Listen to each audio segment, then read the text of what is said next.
The Chinese government needs the public to embrace its vision, but in return, it's offering only a feast of struggle and bitterness.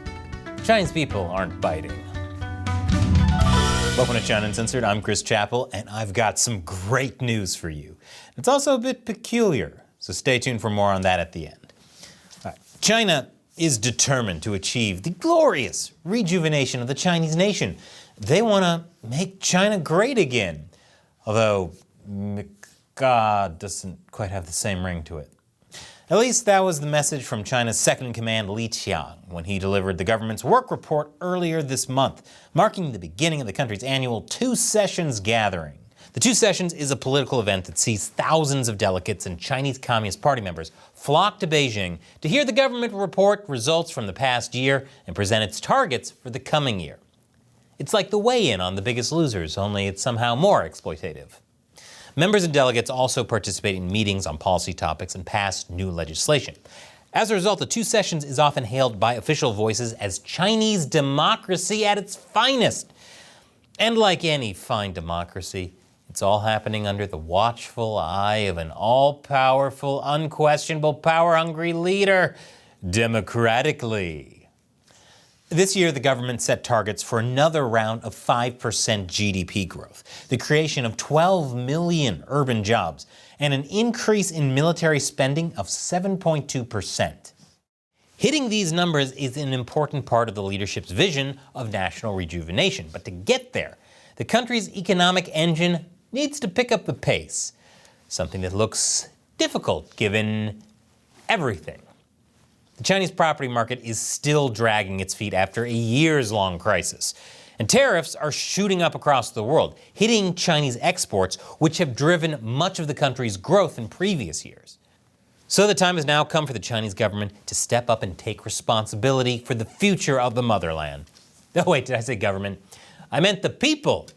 In his New Year's speech, Chinese leader Xi Jinping called on the nation to overcome challenges and pressure through hard work, resembling previous rhetoric of his when he told Chinese people to eat bitterness, a Chinese phrase for enduring hardship, in order to create a better China. And I gotta imagine the bitterness is even more bitter when the guy making the hardships is telling you to endure them. Forget a spoonful of sugar. He's given them a spoonful of horseradish to help the medicine go down. And to wrap up the Two Sessions, Li Qiang urged everyone to struggle unrelentingly for the great endeavor of the rejuvenation of the Chinese people.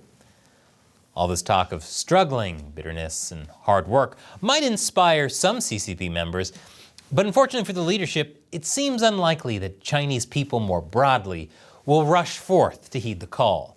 Because even though toiling away on a stomach full of bitterness certainly sounds fun, there are already strong signs that many Chinese people might want something different, given everything. You see, more and more have decided to abandon the beaten path of Chinese life and instead opt for lifestyles or attitudes known as lying flat and letting it rot. These trends have especially struck a chord with younger generations of Chinese people who are fed up with what they see as grueling work hours and high expectations in society and are choosing to go for a more low-key and stress-free existence instead. Instead of bitterness, they'd rather eat brunch. Same man. In fact, a lot of young people see lying flat as the only real option, since working hard in China's low-wage environment has become viewed by many as a dead end anyway, made worse by the high youth unemployment rate.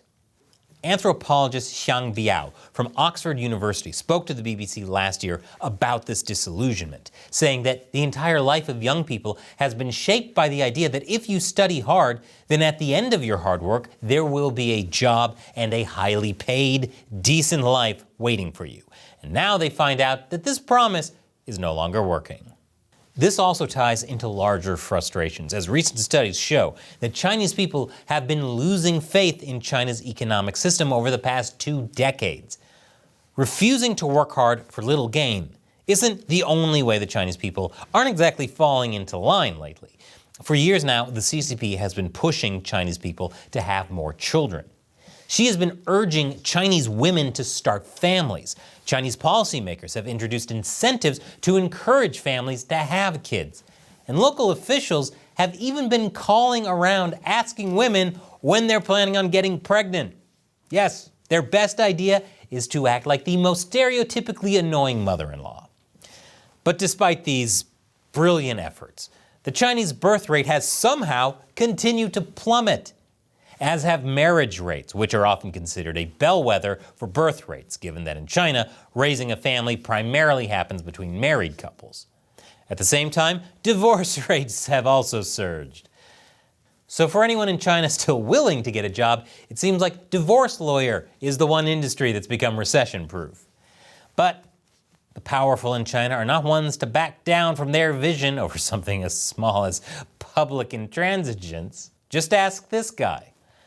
So the CCP passed a law that forces couples seeking divorce to go through a cooling-off period in an attempt to halt the increasing divorce rate. Afterwards, divorces did fall sharply, but at the cost of widespread resentment over the law, as well as concern for those spouses left stuck in abusive marriages for longer.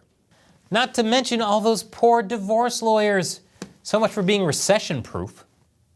Other higher-ups have gotten busy meddling in Chinese people's private lives as well. In February, a large chemical company in the eastern Shandong province informed its unmarried employees between the ages of 28 and 58 that if they did not get married and start a family by September, they would be fired. I can't tell if it's ironic or fitting that the work environment in a chemical company would be so toxic. While that ultimatum was eventually withdrawn, it nevertheless displays how far some people in power are willing to go to further the Chinese leadership's mission. Just as extreme has been Xi Jinping's solution to China's youth problem, with the leader urging young people to engage in the revitalization of the rural economy. It was a message that was soon taken to heart by the authorities in China's southern Guangdong province that announced that they will send 300,000 young people to work in the countryside by this year.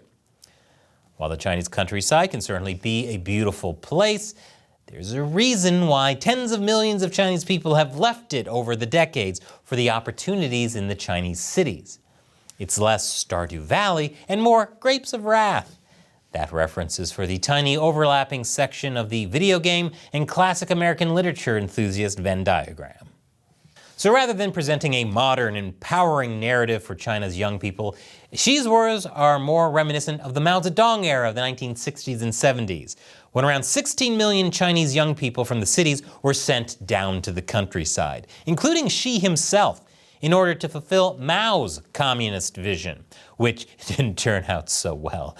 Eating bitterness is actually an improvement, since during Mao's time, millions didn't eat at all.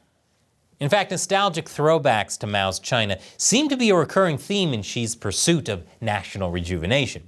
Time and time again, he has emphasized the Chinese people's capacity for struggling, sacrificing, and withstanding hardships as central elements in what will lead China towards greatness. It's true that the Chinese people have had to overcome a lot in China's modern history, from constant warfare to starvation to large-scale political purges, much of which trace straight back to the policies of the CCP. Somehow, most Chinese people endured and survived the mayhem of that era. But that's in spite of the CCP, not because of them. This would be like a cheetah praising itself for how it helped gazelles get faster. But the China of 2025 is very different from Mao's China. As official Chinese voices often gleefully point out today, China is now at the forefront of modern amenities and conveniences, offering advanced high-speed trains and handy delivery drones. Not available in all areas, of course. Wuhan is even being promoted as the capital of the world's robo-taxi revolution. A much-needed rebranding after the city became the capital of, that other thing. Good luck with that. At the same time, China has developed a large middle class that doesn't leave people destitute and starving the moment they stop working. Not available in all areas, of course. That means that a whole generation of Chinese people have grown up in a world where it's no longer escape from hardship that spurs great efforts, but the promise that it will lead to growing prosperity. As an American millennial, same, man. In fact, there's a reason the CCP tied its legitimacy to the future prosperity of the nation after Mao. It was the only way to keep the exhausted, fed-up masses who had experienced endless war and gnawing starvation at all committed to the cause. Suffering is no longer enough. More and more people from the current generations are convinced that working hard in China doesn't bring prosperity as much as stress and burnout. So why should they work hard? Why not just settle for a minimalistic, low-budget lifestyle that allows you to get by while keeping more time for yourself? That's why Xi might have seriously misjudged the modern Chinese people if he's expecting them to accept sucking it up and eating bitterness as reward enough in the service of his national rejuvenation quest, whether it includes securing the next round of economic growth, boosting the birth rate, or prepping for the annexation of Taiwan. Instead, he would probably have better luck trying to offer sweetness rather than bitterness. Mary Poppins had a whole song about how that helps the medicine go down, but Xi Jinping notoriously doesn't like Disney comparisons. On that front, the Chinese government has recently announced new measures like the expansion of trade-in scheme offering incentives to people buying things like electric vehicles and appliances, as well as rolling out more subsidies for childcare, while the local authorities in the capital of China's Inner Mongolia region have offered to provide 1 daily cup of free milk for new mothers in the city starting in March. 1 whole cup of milk a day. I hope Inner Mongolia is ready for the imminent baby boom that will come rolling in any day now. Any day now. It might be too little too late. Even after such policies are rolled out, China remains a place where the government prioritizes investments in projects and industries over investments in its people. I know it's crazy that Chinese citizens can't feed, shelter, or clothe themselves off Taiwan being invaded. Could have sworn that one was on Maslow's hierarchy of needs. As long as that remains the case, it's difficult to see how and why the Chinese people should come running to fulfill the government's dream. Luckily, that's where the beauty of Chinese democracy comes into the frame. Because I'm sure that all the relevant parties can meet for next year's 2 sessions and talk openly and honestly about how to make Chinese politics work better for Chinese people. Unless, of course, someone doesn't 100% align with Xi, then it might be necessary to start dragging people out of the Great Hall of the People again. Don't worry, it's all in the name of democracy. That's how they're gonna mika. And now, the good news I promised at the beginning. Great news, actually, because you won. For 8 weeks, Apple had refused to approve our iOS app. They completely ghosted us. The company we worked with said they usually approve or reject an app within 48 hours, so something was a bit odd. 8 weeks. So we asked you to sign this petition, asking Apple not to censor China Uncensored. And then a journalist saw it and reached out to Apple for comment, telling them that 11,000 people had signed this petition. And did Apple perhaps have any comment about when the app will be approved or why it's being declined? And then, just a few hours after the journalist contacted Apple for comment, Apple suddenly approved our app with no changes, like nothing had happened. Total coincidence. What does this mean? It means that you won. That's right, you. My amazing 50-cent army came to bat for China Uncensored. You told Apple what's what. You inspired media attention, and you got this done. And now you have a China Uncensored app. The app has all the content that our website has. So all the episodes ad-free. Plus premium content, live streams, a community chat with me, and more. It's the whole China Uncensored premium experience right at your fingertips. Your subscription is worth every penny. The link to the app in the App Store is below. There's also an Android version in the Google Play Store, which fortunately Google didn't censor. So click below to download your hard-won app. Once again, I'm Chris Chappell. See you next time.